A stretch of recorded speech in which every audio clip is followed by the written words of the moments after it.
What is the significance of ideas about the future for political decisions taken today? Do different political systems imagine the future in different ways? When facing decisions with long-term impact, politicians often turn to experts in forecasting or modeling, such as scholars or think tanks. Their advice can shape what politicians and all of us think about what might happen in the future and what the best actions to take today are. The language about the future is fundamentally one about political power. Arguments about the future require us to think about actions and decisions we must make today. Historical scholarship has illustrated that discourses about the world of tomorrow create a unique space of confrontation between different political visions. Therefore, private corporations, think tanks, but also civil society invest significant resources to influence political and public imaginations of the future.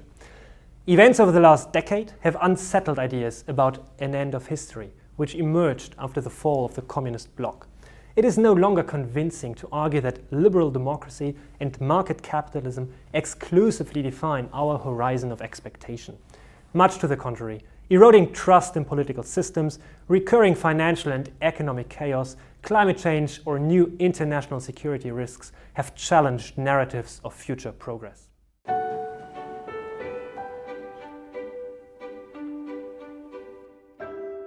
My research centers on the post-9/11 world, characterized by new uncertainties and societal threats. In this situation of heightened contingency, social movements and political elites are required to offer visions for the long term. However, a situation of uncertainty and accelerated change is itself in tension with the very possibility of prediction. The past only provides a very limited guidance for the future. The project is comparative and looks at France, Russia, and the US. I focus in particular on the role of the future in decision-making in climate change, intergenerational justice, and international security. These policy fields are key challenges for contemporary societies across the globe.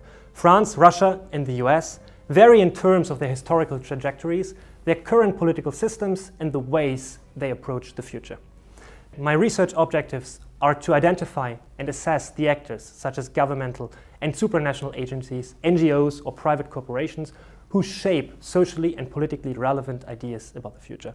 What kind of organizations do politicians listen to? What relationships to future generations do different actors take?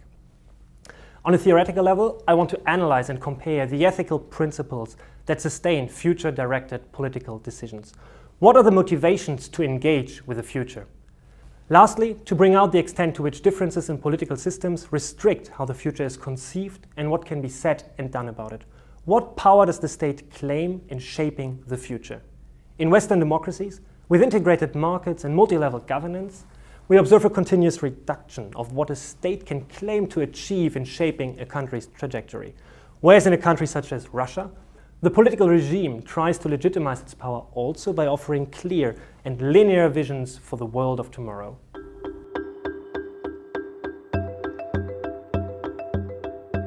I combine qualitative and quantitative methods of discourse analysis.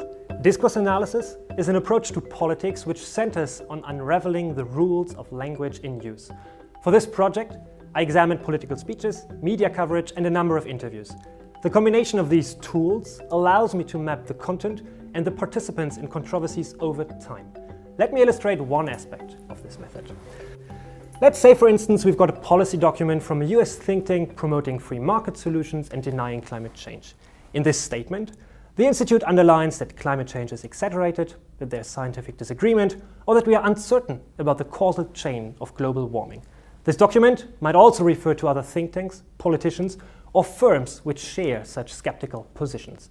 These relations between different positions and actors can be expressed as a network. But there are, of course, many other coalitions of actors and positions. Climate change deniers are a diminishing part of the overall network.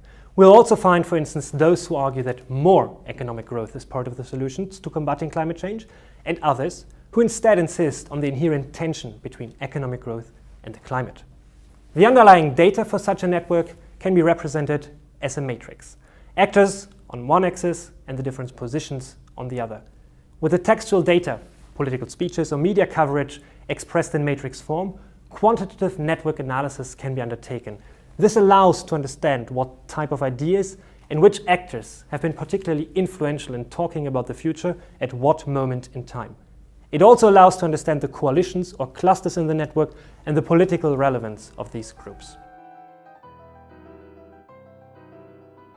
The aim of the fellowship is to write a book on the futures we make. At the same time, I want to continue working on methods of text or discourse analysis, which I also teach at the University of Oxford. Post 9/11, we face new and qualitatively different uncertainties compared to those of the Cold War. Therefore, an understanding of how and what politically relevant futures are being made is crucial for citizens and governments.